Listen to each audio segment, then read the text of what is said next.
Washing મશીનો મોટા પ્રમાણમાં કપડાંને અસરકારક રીતે સંચાલિત કરવા માટે રચાયેલ છે.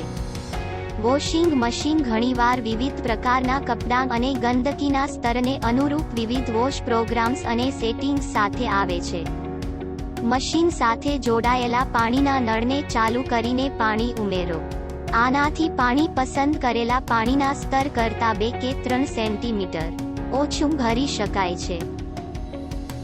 વોશેબલ કપડાંની માત્રાના આધારે વોશ ટબમાં ડિટર્જન્ટ ઉમેરો. વોશિંગ સાયકલ માટે નોબ સેટ કરો, પછી કપડાં પહેરો. હવે મશીનમાં કપડાં ધોવામાં આવી રહ્યા છે. આખું બઝર વર્તુળમાં ગણકે છે.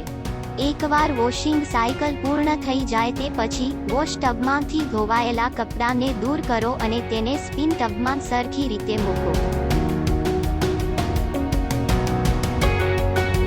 પાણી પુરવઠાના નોબ ઇન્ડિકેટરને સ્પિન ટ્યુબમાં સ્થાનાંતરિત કરો અને પાણીને 1 મિનિટ સુધી વહેવા દો.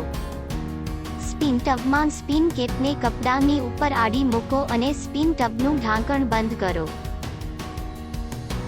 પાણીનો પુરવઠો બંધ કરો અને ટાઈમર નોબને ઘડિયાળના કાંટાની દિશામાં ફેરવી સ્પિન ટાઈમર સેટ કરો.